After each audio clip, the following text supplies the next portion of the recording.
नाजरीन अस्सलाम वालेकुम। IAD टुडे के खबरनामे में आपका खैर मकदम करते हैं। आइए बढ़ते हैं तफसीलात की तरफ। आरटीसी एम्प्लॉइज यूनियनों की ज्वाइंट एक्शन कमेटी के एक वफद ने आज सदर रियासती बीजेपी डॉक्टर के लक्ष्मण से मुलाकात की और उन्हें अपने मुतालबात पेश करते हुए उनकी तायीद तलब की। वफद ने बताया कि हुकूमत से दो दौर की बातचीत नाकाम हो गई क्योंकि हुकूमत ने उनके मुतालबात को कबूल करने से साफ इनकार कर दिया। हुकूमत के नुमाइंदों ने बातचीत में मसालिहाना अंदाज अपनाने से भी गुरेज किया।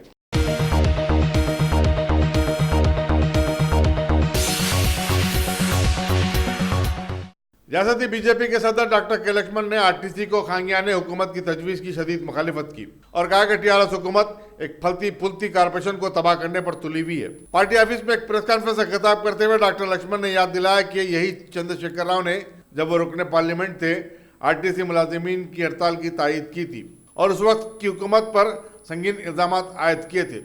बीजेपी के सदर ने सवाल किया कि आखिर हुकूमत किस तरह रातों रात 48,000 मुलाजिमीन को बरतरफ करने का ऐलान कर सकती है। मुलाजमतों के खवायद होते हैं और मुलाजिमीन के कुछ हुकूक भी होते हैं। उन्होंने कहा कि चीफ मिनिस्टर को अपने मुलाजिमीन के साथ इस तरह का सख्त रवैया अपनाने से एहतराज करना चाहिए। కానీ ప్రజలకు ఆ బాధ కలిగించకుండా ఉండేదా బాధ్యత ఈ ప్రభుత్వం మీద లేదని అడుగుతున్నాను. ఇవాళ ప్రజలు సొంత ఊళ్ళకు వెళ్ళడానికి పడుతున్న ఇక్కట్లు బాధలు మేము వారి పట్ల సానుభూతి వ్యక్తం చేస్తూనే కానీ నెల పైగా వారు రోజులుగా నోటీసులు ఇస్తే వాళ్ళ డిమాండ్లు ప్రస్తావిస్తే ఆ సమస్యలకు పరిష్కారం చూపమని విజ్ఞప్తి చేస్తే ఒక్క రోజు కూడా మీకు సమయం చిక్కలేదే. ఒక గంట సేపు వెచ్చించి జేఏసీ అన్ని సంఘాలతో మాట్లాడి అలా కనీసమైనటువంటి కొన్ని డిమాండ్లకైనా పరిష్కారం చూపించి ఈ పండుగ సందర్భంలో గట్టెక్కదామనేటువంటి కించిత్ ఆలోచన లేకుండా ఈరోజు మీరు 1,00,000 కోట్ల పైగా ఉన్నటువంటి ఆస్తిని అప్పనంగా దీన్ని మీ వ్యక్తులకు అప్పగించడానికి పన్నుతున్న కుట్రలో భాగంగానే ఇది ప్రైవేటీకరణకు మొగ్గు చూపుతున్న ఉదంతంగా నేను భావిస్తాను. ఇది ఉద్దేశపూర్వకంగానే ముఖ్యమంత్రి గారు కనీసం చర్చలకు పిలవకుండా కానీ ఉద్యోగాలకు తొలగించడానికి మాత్రం ముఖ్యమంత్రి స్వయంగా మరి నిర్ణయం తీసుకొని ఈ రకంగా వారు 1,00,000 కోట్ల పైగా ఉన్నటువంటి ఆస్తిని ఏ రకంగా అప్పనంగా అప్పగించడానికి కుట్రలు పడుతున్నారో ఇది తార్కాణంగా నేను భావిస్తా ఉన్నాను. అందుకనే భారతీయ జనతా పార్టీ నిజంగా ఆ రోజు తెలంగాణ ఉద్యమ సందర్భంగా ఆర్టీసీ కార్మికులే కాదు ప్రభుత్వ ఉద్యోగులు సైతం కూడా తమ రాజ్యాంగ హక్కుగా భావించి ఒకటి కాదు రెండు కాదు అపురూపమైన సమ్మెలు వంట వార్పులు రాస్తా రోకోలు రైలు రోకులు బస్సు రోకులు ఆ రకంగా శాంతియుతంగా చేపట్టిన ఉద్యమాన్ని ఇవాళ పూర్తిగా మీరు ప్రయోజనం పొంది తెలంగాణ ప్రజల ప్రయోజనాలు తెలంగాణ ద్రోవులకు ఇవాళ పణంగా పెడుతున్నారు మీరు. ఎవరండి ఇవాళ రవాణా శాఖ మంత్రి? ఏనాడైనా ఒక్కరోజైనా తెలంగాణ ఉద్యమంలో పాల్గొన్న వ్యక్తి? తెలంగాణ అడ్డుపడ్డటువంటి వ్యక్తులు, తెలంగాణను విభేదించిన వ్యక్తులు, తెలంగాణ ద్రోహులు ఎస్మా పెడతాం పీడీ యాక్ట్ పెడతామని బెదిరింపు పాల్పడుతూ ఉంటే మీ తాటాకు చప్పులకు భయపడేదానికి తెలంగాణ జాతి సిద్ధంగా లేదని చెప్పి హెచ్చరిస్తూ ఉంది. వాళ్ళ తెలంగాణ ద్రోహులని వాళ్ళ ముందు పెట్టుకొని బంగారు తెలంగాణని నిర్మాణం చేస్తామంటే వీళ్ళ బంగారు తెలంగాణ కాదు కల్వకుంట్ల కుటుంబ నిర్మాణం కోసం దోదపట్టుని ఈ యొక్క మీ తాబేదారులతో తెలంగాణను విచ్ఛిన్నం చేస్తామంటే భారతీయ జనతా పార్టీ సహించే ప్రసక్తి లేదు. తెలంగాణను కాపాడుకుంటాం, తెలంగాణ ప్రజల హక్కుల కోసం పోరాడతాం. తెలంగాణ ఉన్నటువంటి పేద బిక్కి బడుగు బలహీన వర్గాలు కార్మికులు ఉద్యోగులు యువకులు మహిళలు రైతులు ఉద్యమకారులు ముఖ్యంగా ఇవాళ ఉదయం నాకు అమరవీరుల స్తూపం దగ్గర శాంతియుతంగా వాళ్ళు నివాళులర్పిస్తామని చెప్పి కొంత సంఘాల నాయకులు వెళ్తే అరెస్ట్ చేసేటువంటి దుస్థితి ఈ రాష్ట్రంలో వచ్చిందంటే అసలు ప్రజాస్వామ్యం ఉందా ఈ రాష్ట్రంలో? అది కల్వకుంట్ల రాజ్యాంగం నడుస్తున్నారు. ఇవాళ భారత రాజ్యాంగం అనుసరించి డాక్టర్ బాబాసాహెబ్ అంబేద్కర్ ఇచ్చినటువంటి ఆ రాజ్యాంగం లోబడి పనిచేస్తున్న ప్రభుత్వం ఖచ్చితంగా తెలంగాణ సమాజం ఇది గమనిస్తున్నది. ఈ ప్రభుత్వాన్ని ఇంకా ఎక్కువ కాలం మనుగడ సహించడానికి ప్రజలు సిద్ధంగా లేరు. ఈ పాటికి సింగరేణి కాలనీ చేసిన ద్రోహం కార్మికులు తిరగబడుతున్నారు. మీరు నిరుద్యోగ యువకులు ఉద్యోగాలు కల్పిస్తామని ఆశ పెట్టి 1200 మంది ఇవాళ అమరులైనటువంటి ఉదంతాన్ని పూర్తిగా పన్నంగా పెట్టి కొలువు లేవు, నీళ్లు లేవు, నిధులు లేవు, ఉన్న హక్కుల కాలరాస్తూ ఉన్న ఉద్యోగాలు ఊడగబెరక్కి ఈ రకంగా మరి తెలంగాణను అసలు ఏమి తెలుసుకున్నారు ఇవాళ భారతీయ జనతా పార్టీ సూటిగా ప్రశ్నిస్తాను. అందుకని ఖచ్చితంగా ఆర్టీసీ కార్మికుల పట్ల ఇవాళ వారి హక్కుల కోసం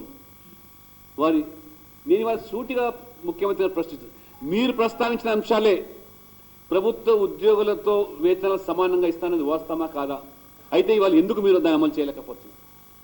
ఆర్టీసీ కార్మికులతో పెట్టుకుంటే మీరు అగ్గితో గోక్కుంటే అనే విషయం వాస్తవమా కాదా? ఇవాళ మీరు అగ్గితో గోక్కోవడానికి సిద్ధంగా ఉన్నారా?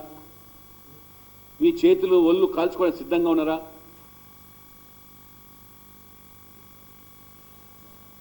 ఈ రకంగా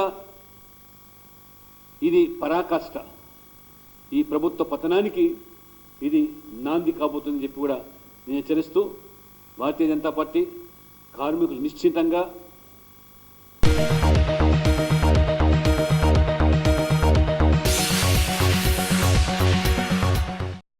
कांग्रेस के रुकने पार्लियामेंट रेवंत रेड्डी ने चीफ मिनिस्टर के चंद्रशेखर राव पर डराने धमकाने की पॉलिसी अपनाने का इल्जाम आयद किया। सहीफे निगारों से बातचीत करते हुए उन्होंने कहा कि हुकूमत अपोजिशन सहाफियों और एनजीओस को जो हुकूमत की पॉलिसियों की मुखालिफत करते हैं मुकदमा दायर कर रही है, उन्हें डराया धमकाया जा रहा है। उन्होंने TV9 के साबिक CEO रवि प्रकाश की मिसाल पेश की। रेवंत रेड्डी ने पुलिस पर हुक्मरान जमात के इशारों पर काम करने का भी इल्जाम आयद किया और कहा कि ब्यूरोक्रेट्स को गैर जानिबदारी से काम करना चाहिए। తెలంగాణ మజ్దూర్ యూనియన్ గౌరవాధ్యక్షుడిగా రాష్ట్ర ఆర్థిక శాఖ మంత్రులు హరీష్ రావు గారిని నియమించుకోవడం జరిగింది. పదవి కార్మిక శాఖను తాము అధికారం రావడానికి తిరిగి గద్దెనెక్కడానికి వినియోగించుకున్న కేసీఆర్ కుటుంబం రెండవసారి అధికారంలోకి వచ్చిన తర్వాత వ్యూహాత్మకంగా హరీష్ రావు గారు ఆ కార్మిక శాఖకు రాజీనామా చేయడం జరిగింది.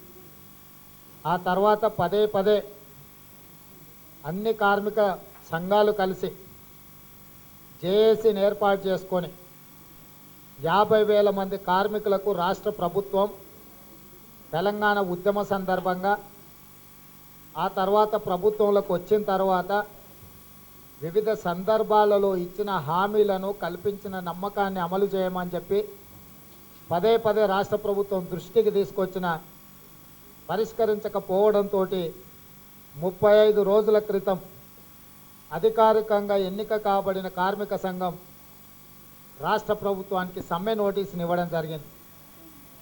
అదేవిధంగా రవాణా సంస్థ యొక్క యాజమాన్యానికి కూడా సమ్మె నోటీసుని ఇవ్వడం జరిగింది.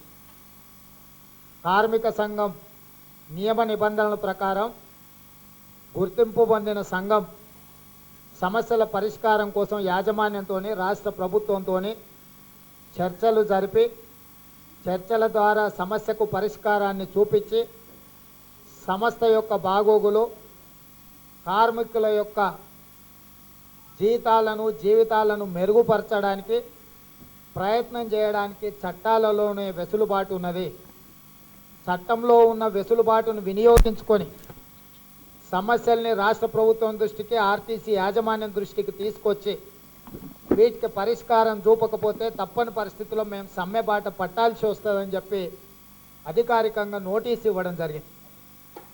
సమ్మె చేయడం అనేది కార్మిక సంఘాల కార్మికుల యొక్క హక్కు.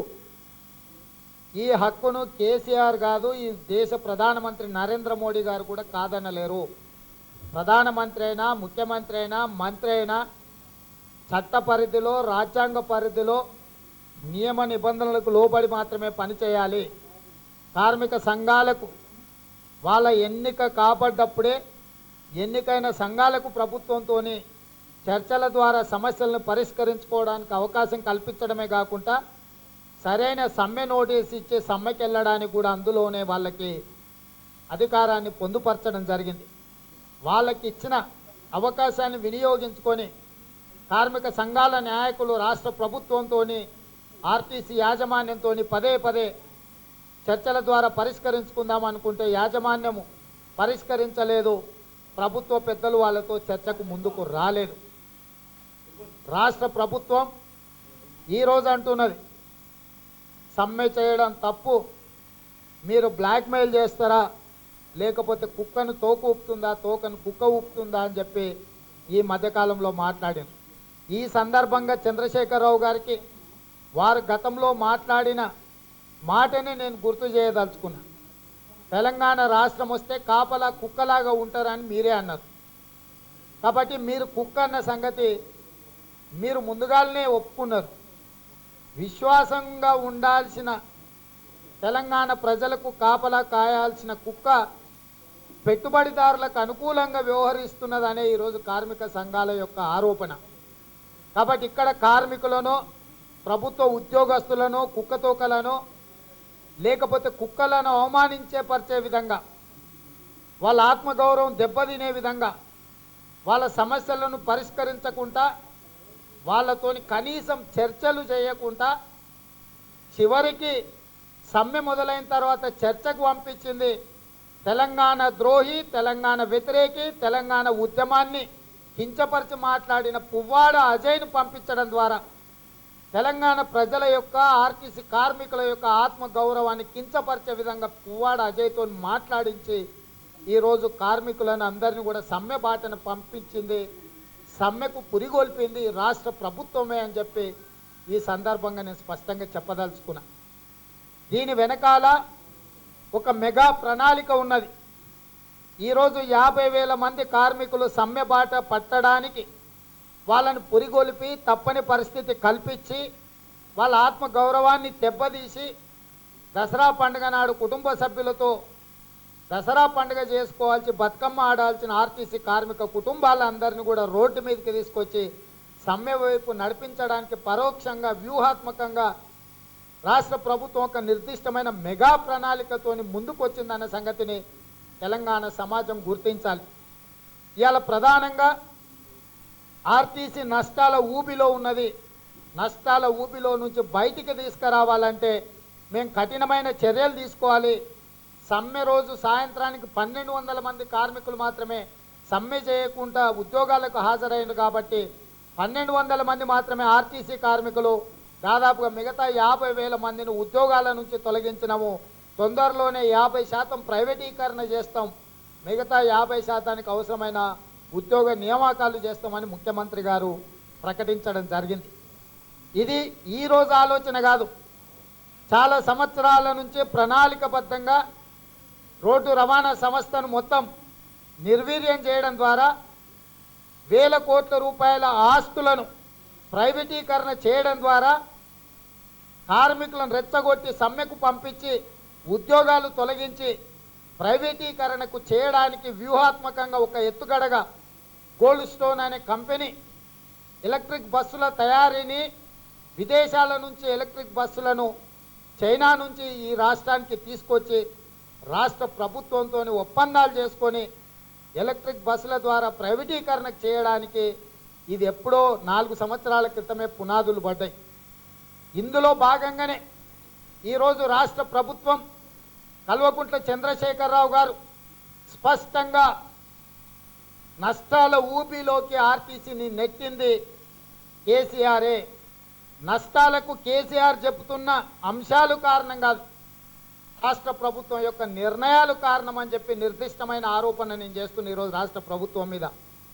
రాష్ట్ర ప్రభుత్వం ప్రధానంగా ఈ ఆర్టీసీ ఖర్చులు పెట్టే దాంట్లో 32%, 33% డీజిల్కు మాత్రమే పెట్టుబడి అవుతుంది, డీజిల్ ఖర్చులు అవుతున్నాయి. డీజిల్ను రాష్ట్ర ప్రభుత్వం కేసీఆర్ ముఖ్యమంత్రి అయిన తర్వాత సమైక్య రాష్ట్రంలో 22.25% ఉన్న వ్యాటును చంద్రశేఖరరావు గారు ముఖ్యమంత్రి అయిన తర్వాత 27%కి పెంచిండు. పేదల రవాణా వాహనమైన ఎర్ర బస్సుకు డీజిలే ఇంధనం. ఈ డీజిల్ను గతంలో 22.25% ఉన్న డీజిల్ మీద వ్యాట్ పన్నును 27%కి పెంచిండు. దీంతో ఆర్టీసీ వినియోగించే డీజిల్ మీద వందల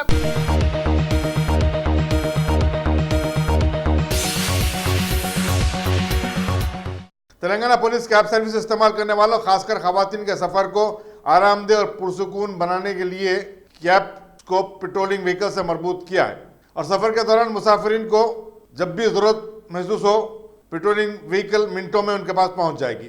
डीजीपी महेंद्र रेड्डी ने कहा कि इससे खवातीन को बड़ी राहत मिलेगी और दिन हो या रात किसी भी हिस्से में वो खुद को महसूस करेंगी।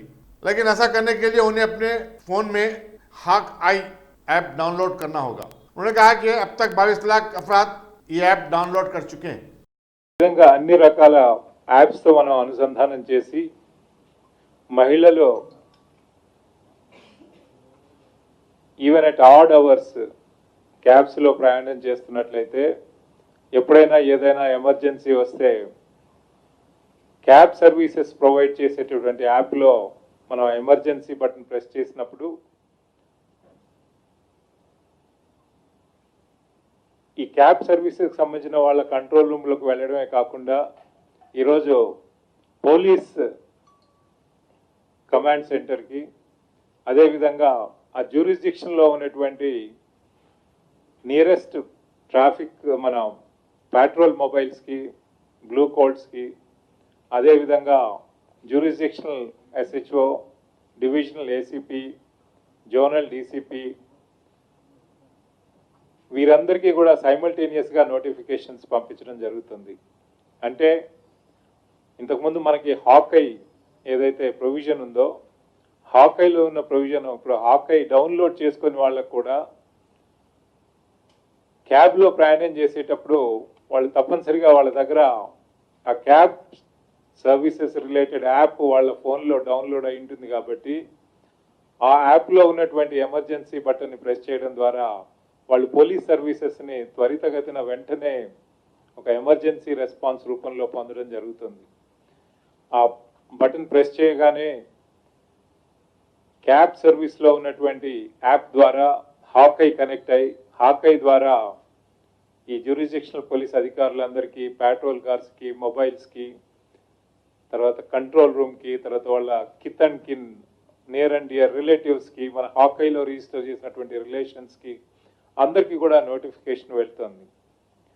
అంటే ఈ నోటిఫికేషన్ ద్వారా అది లొకేషన్ ఆఫ్ ది క్యాబే కాకుండా క్యాబ్ యొక్క డీటెయిల్స్ పర్టికులర్స్ అది ఎలాంటి వెహికల్ ఏ వెహికల్ ఇప్పుడు ప్రస్తుతం ఎక్కడ ట్రావెల్ చేస్తుంది అనేది మనము అప్పటి నుంచి ట్రాక్ చేయడానికి కూడా అవకాశం ఉంటుందంట. మూవ్మెంట్ను ట్రాక్ చేస్తూ దగ్గరలో ఉన్నటువంటి పెట్రోల్స్ అండ్ బ్లూ కోడ్స్ అతి త్వరలో అక్కడికి చేరుకొని స్పందించడానికి ఇది ఒక మంచి అవకాశాన్ని కల్పిస్తుంది. అంటే మహిళలందరూ భద్రంగా ఉండి వారు ఒక భద్రతా భావంతో జీవించడానికి వారి దైనందిన కార్యక్రమాలు చేసుకోవడానికి వాళ్ళు పని వేళల్లో ముఖ్యంగా ఐటీ ఇండస్ట్రీలో లేట్ నైట్ ట్రావెల్స్ ఉన్నప్పుడు ఈ ట్రావెల్ అంతా కూడా సేఫ్గా సెక్యూర్గా ఉండడానికి ఈ ఇంటిగ్రేషన్ అనేది ఎంతగానో పనిచేస్తుంది. అయితే దీని యొక్క ముఖ్య ఉద్దేశం నేరం జరగకుండా నేరాన్ని ప్రివెంట్ చేయడమే దీని యొక్క ప్రథమ ఉద్దేశం అన్నట్లు. అంటే at the earliest possible time shortest possible time ఆ ఎమర్జెన్సీ అరైజ్ అవ్వగానే క్షణాల్లో పోలీస్ వ్యవస్థ అక్కడ ఉన్నట్లయితే నేరం జరగకముందే మనం నేరస్తులను పట్టుకోవడానికి అవకాశం ఉంటుంది. తద్వారా మహిళల్లో భద్రతా భావాన్ని పెంచడానికి ఇక్కడ మన హైదరాబాద్ ఇంకా మరింతగా అభివృద్ధి చెందడానికి మరింత ఎక్కువగా ఇన్వెస్ట్మెంట్స్ గ్లోబల్ ఇన్వెస్ట్మెంట్స్ మన హైదరాబాద్ సిటీకి తెలంగాణ రాష్ట్రానికి వచ్చే విధంగా ఈ టెక్నాలజీ మరింతగానో ఉపయోగపడుతుంది అని చెప్పేసి మేమంతా ఆశిస్తున్నాం. దీంట్లో భాగంగా ముఖ్యంగా మనం చూస్తే ఇప్పుడు ఎవరైతే సర్వీస్ ప్రొవైడర్స్ ఈ ఓలా దాని తర్వాత టోరా మిగతా సర్వీస్ ప్రొవైడర్స్ ఎవరైతే ఇప్పుడు ఆల్రెడీ సర్వీసెస్ ఇంటిగ్రేట్ చేసుకున్నారో వాళ్ళతో పాటుగా ఇంకా ఇంటిగ్రేట్ చేయనటువంటి సర్వీస్ ప్రొవైడర్స్ అందరూ కూడా వాళ్ళు కూడా దీంట్లో ఇంటిగ్రేట్ చేసుకోవాలి అని చెప్పేసి మీ ద్వారా నేను అందరికీ అప్పీల్ చేస్తున్నాను. వాళ్ళందరినీ కూడా సైమల్టేనియస్గా మేము కాంటాక్ట్ చేయడం కూడా జరుగుతుంది.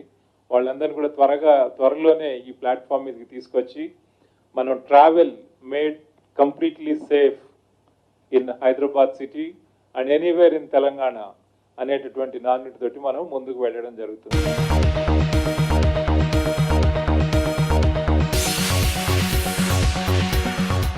की सहूलत भी मौजूद है। अगर आप अपने घर, दुकान, सोसाइटी, स्कूल वगैरह को सेफ और क्राइम फ्री बनाना चाहते हो तो इंस्टॉल कीजिए सीसीटीवी कैमरा जो HD क्लियरिटी के साथ दस्तयाब है।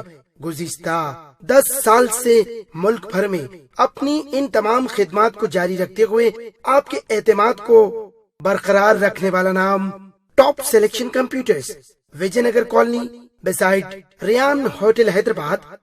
Director Syed Rashid Ali. Phone 9849715954। Top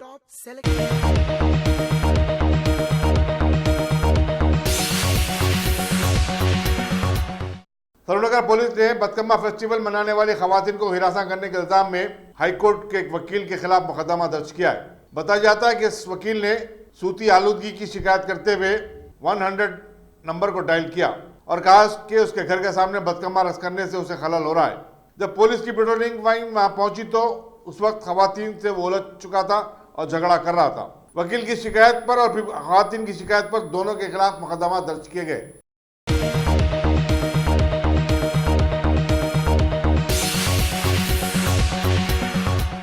Hyderabad में मुतय्यन बरतानवी deputy high commissioner doctor Andrew Fleming ने आज अजीजनगर के Hyderabad polo and riding club में 4 नए कोर्ट्स का इफ्तिताह किया। स्पोर्ट्स विलेज के CEO मोहम्मद शमशुद्दीन ने बताया कि यहाँ होनहार तलबा और नौजवानों को स्पोर्ट्स के मुख्तलिफ शोबों की तरबियत दी जाएगी। स्पोर्ट्स प्रोमोटर मोहम्मद इलियासुद्दीन खान ने इन 4 कोर्ट्स को स्पॉन्सर किया है, जबकि मोहम्मद खदीर सिद्दीकी ने अराजी के अलावा ट्रेनिंग सेंटर के क़याम में माली मदद की।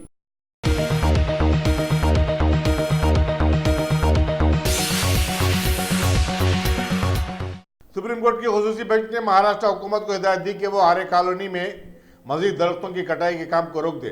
जस्टिस अरुण मिश्रा और अशोक भूषण पर मुश्तमिल खुसूसी बेंच ने हुकूमत को जुगातू मौक़िफ़ बरकरार रखने की हिदायत दी और कहा कि वो इससे मुताल्लिक़ तमाम दरख्वास्तों की समाअत 21 अक्टूबर को करेंगे। मुंबई के आर्य कॉलोनी में मेट्रो ट्रेन के शेड के लिए हुकूमत 2600 दरख्तों को काट रही है, जिस पर शहरियों ने पुरजोर एहतजाज किया। सुप्रीम कोर्ट का दरवाजा भी खटखटाया।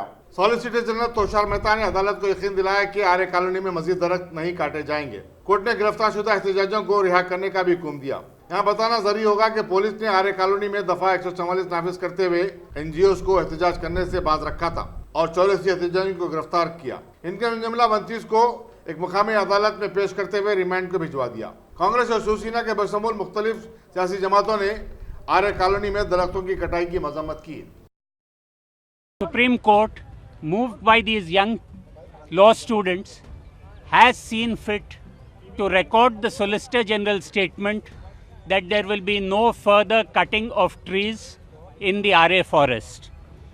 Consequent to that, we made a request to the Supreme Court that there should be no further activities in the garb of clearing or cutting the already cut trees.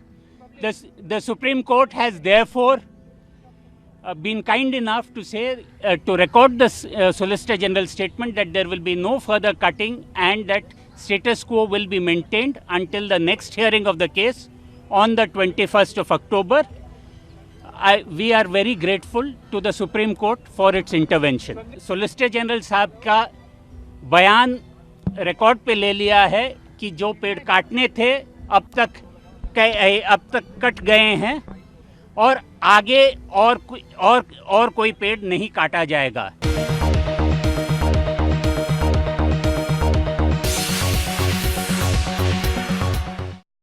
मरकजी हुकूमत सरकारी दफातर में कामकाज के मियार को बरकरार रखने मोदी नजरस के ऐसे मुलाजिमीन को जो मुजरिमाना या बदगुमानियों के मुकदमात का सामना कर रहे हैं मुलाजमत से बर्खास्त कर देने जा रही है। जून में मोदी हुकूमत के दोबारा बरसदार आने के बाद से अब तक 64 सरकारी मुलाजिमीन की छुट्टी कर दी गई है। मजीद सरकारी मुलाजिमीन के खिलाफ भी कार्रवाई की जा रही है। मरकज ने तमाम रियासती हुकूमत से भी कहा कि वो बदउनवान ओहदेदारों को पहली फुर्सत में छुट्टी दे दें। वजारत फाइनेंस के अलावा वजारत खारिजा और वजारत दाखिला में ये अमल शुरू हो चुका है।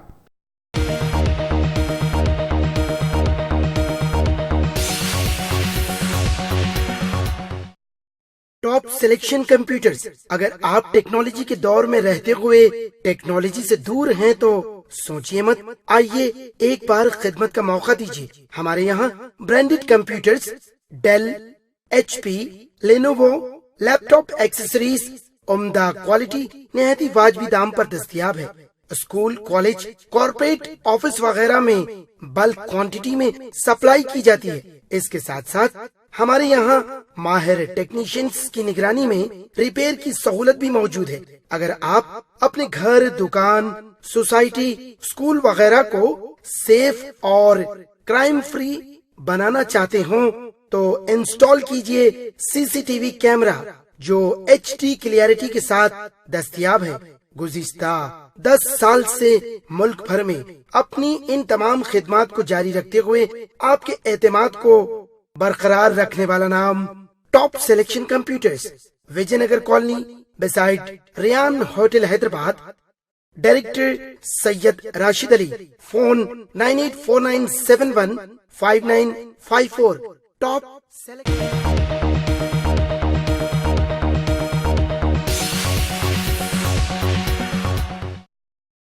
उत्तर प्रदेश में समाजवादी पार्टी गहरे गड्ढे में गिर रही है। पार्टी क़यादत मखमसे का शिकार हो चुकी है। कैडर मायूस है और सीनियर कायदीन को पार्टी में कोई मुस्तकबिल नजर नहीं आ रहा है। पार्टी के कंफ्यूज होने का इशारा साबिक MP रमाकांत यादव की समाजवादी पार्टी में शमूलियत से लगाया जा सकता है।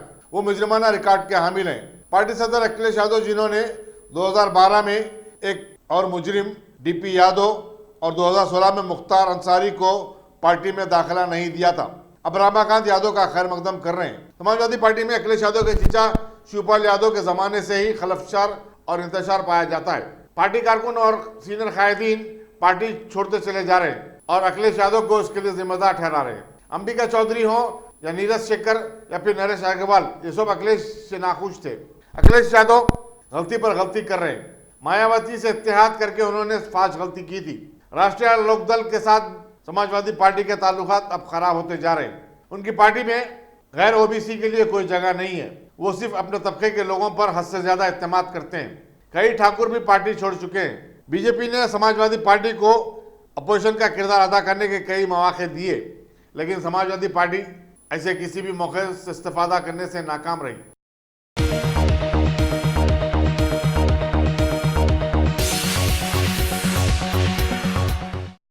अफगानी तालिबान ने 1 साल से ज्यादा अरसे से महरूज 3 हिंदुस्तानी इंजीनियर को रिहा कर देने का दावा किया है। उसके जवाब में उनकी तंजीम के 11 अरकान की रिहाई अमल में आई है। अपनी शिनाख्त मख्फी रखने की शर्त पर तालिबान के 2 लीडरों ने मीडिया को ये बात बताई। ताहम उन्होंने ये नहीं बताया कि अफगान हुकूमत या अमरीकी फोर्सेस के पास से तालिबान के किन लीडरों की रिहाई अमल में आई है। कैदियों का तबादला कल शाम अमल में आया। ये इंजीनियर्स एक पावर प्लांट में काम करते थे। इन रिहायशुदा हिंदुस्तानियों की शिनाख्त नहीं की जा सकी। इसी दौरान तालिबान का वफद मुल्ला अब्दुल गनी ब्रदर की क़यादत में पाकिस्तान का दौरा कर रहा है।